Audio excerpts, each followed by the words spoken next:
بیان کیا جاتا ہے کہ بنی اسرائیل میں ایک شخص تھا جس کی بیوی نہایت حسین تھی، جس پر وہ اسرائیلی فریفتہ تھا۔ چنانچہ جب اس عورت کا انتقال ہو گیا تو اس اسرائیل کو بڑا قلق ہوا۔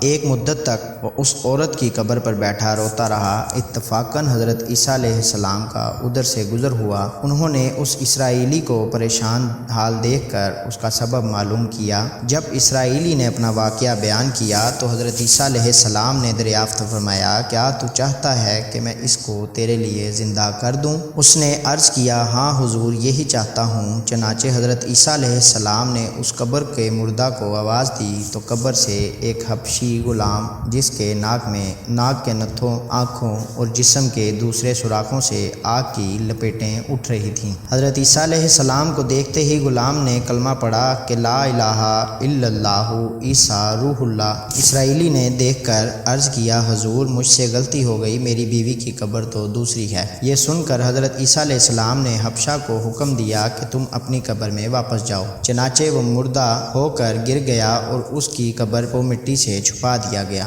پھر حضرت عیسیٰ علیہ السلام نے اس دوسری قبر کی جانب توجہ فرمائی اور حکم دیا کہ اے صاحب قبر، اللہ کے حکم سے زندہ ہو جا۔ چنانچہ قبر پھٹی اور اس سے ایک عورت سر سے گرد جھاڑتی ہوئی باہر آ گئی، جس کو دیکھ کر اسرائیلی بولا کہ یا روح اللہ، میری بیوی یہی ہے۔ اور حضرت عیسیٰ علیہ السلام کے حکم سے وہ اسرائیلی اپنی بیوی کو ہمراہ لے کر واپس ہونے لگا، مگر عرصہ سے جاگا ہوا تھا، اس لیے اس پر نیند کا غلبہ آ گیا۔ اس نے بیوی سے کہا، تیری قبر پر گریہ زاری اور بیداری نے مجھے ہلاک کر دیا ہے، اس لیے میں چاہتا ہوں کہ کچھ دیر آرام کر لوں۔ بیوی کہنے لگی، ہاں آپ آرام کر لیجئے۔ چنانچہ وہ اسرائیلی بیوی کے زانوں پر سر رکھ کر سو گیا۔ اتنے میں ایک گھوڑے پر سوار ایک شہزادے کا ادھر سے گزر ہوا، جو اپنے زمانے کا یکتا حسین تھا، جس کو دیکھ کر شہزادی از خود فریفتہ ہو گئی اور اس کا دل قابو میں نہ رہا۔ اس نے شوہر کا سر زانوں سے نیچے رکھا اور فرط محبت و غلبہ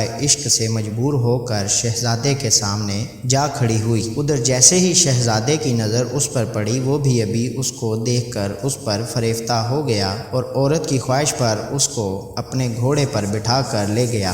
چنانچہ اس کے شوہر نے بیدار ہو کر جب اپنی بیوی کو نہ پایا تو نہایت پریشان ہوا اور اس کے ملنے کی تدبیر سوچنے لگا۔ سوچتے سوچتے آخر اس کے نشان قدم پر چل کر اپنی بیوی کو تلاش کر لیا، جو شہزادے کے پاس پہنچ چکی تھی۔ اس کو دیکھ کر اسرائیلی نے شہزادے سے عرض کیا کہ یہ میری بیوی ہے، آپ اس کو چھوڑ دیجئے۔ ابھی شہزادہ کچھ کہنے بھی نہ پایا کہ اس عورت نے کہا، میں تیری بیوی نہیں بلکہ شہزادے کی لونڈی ہوں۔ یہ سن کر شہزادہ اسرائیلی سے کہنے لگا، کیا مجھ سے میری لونڈی کو لینا چاہتا ہے؟ اس نے کہا، خدا کی قسم، یہ میری بیوی ہے جس کو میرے سردار حضرت عیسیٰ علیہ السلام نے مرنے کے بعد میرے لیے زندہ کیا ہے۔ ابھی یہ گفتگو ہو رہی تھی کہ اتفاقاً حضرت عیسیٰ علیہ السلام بھی وہاں تشریف لے آئے، جن کو دیکھ کر اسرائیلی کہنے لگا، یا روح اللہ، کیا یہ میری وہ بیوی نہیں جس کو آپ نے میرے لیے زندہ کیا تھا؟ حضرت عیسیٰ علیہ السلام نے فرمایا کہ ہاں، یہ وہی ہے۔ یہ سن کر عورت کہنے لگی کہ یا روح اللہ، یہ شخص جھوٹا ہے، میں تو اس شہزادے کی لونڈی ہوں۔ حضرت عیسیٰ علیہ السلام نے فرمایا کہ تو وہ عورت نہیں جس کو میں نے اللہ تعالیٰ کے حکم سے زندہ کیا ہے۔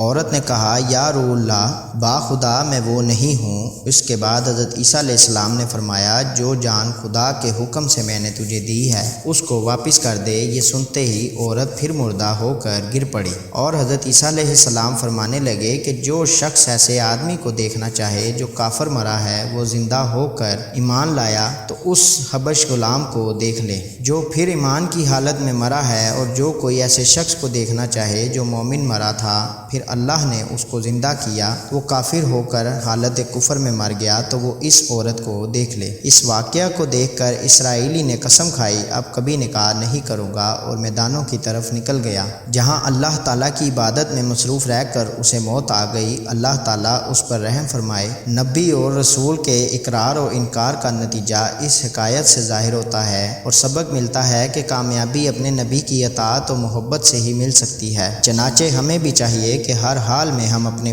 پیارے نبی صلی اللہ علیہ وآلہ وسلم کی اطاعت کو سامنے رکھیں، چاہے دل مانے یا نہ مانے، لیکن نبی کریم صلی اللہ علیہ وآلہ وسلم کے طریقوں کو لازمی اپنایا جائے۔ اللہ تعالیٰ اس واقعے سے سبق حاصل کر کے عمل کرنے کی توفیق عطا فرمائے، آمین یا رب العالمین۔